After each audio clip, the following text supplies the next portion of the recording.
Well, that's so funny because you think that will tear the nation apart. Meanwhile, politics is tearing the nation apart.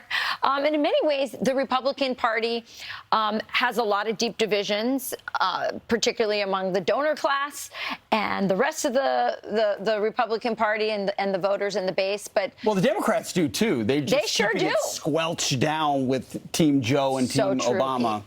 We'll see how that plays out. So yesterday, Donald Trump was in Iowa, so was Ron DeSantis. And here's a clip of Donald Trump talking about Joe Biden being really the destroyer of democracy. Listen. Since crooked Joe Biden got in, he has been weaponizing government against his political opponents like a third world communist tyrant, really no different. But crooked Joe Biden's banana republic ends on November 5th, 2024. It's a banana republic. Biden and his radical left allies like to pose as defenders of democracy.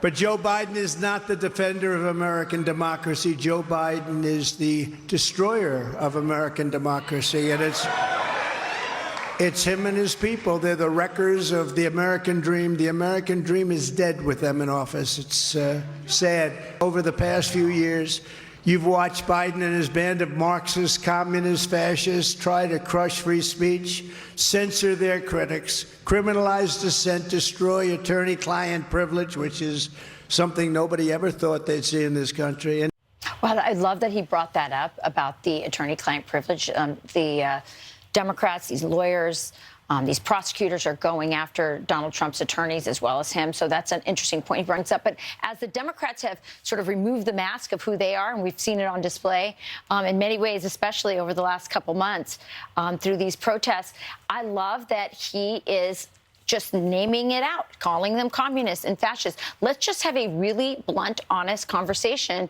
about what are the choices in this election. I like the phrase, the destroyers of democracy. Now, listen, I don't know if it's a matter of human nature, but I definitely know it's a matter of political strategy, that the left has engaged successfully for a good half a decade now of accusing their opponents of the sins which they are committing. Yes. They have done it very successfully, whether or not it's on race, whether or not it's on science.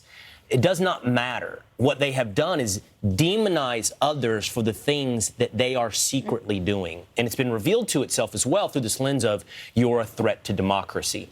Trump does a very good job there of laying out the ways in which Democrats have threatened democracy by going after their political opponents. And not just their political opponents, the people who support their political opponents. The assault on free speech has been one of the biggest in my lifetime's threat to democracy.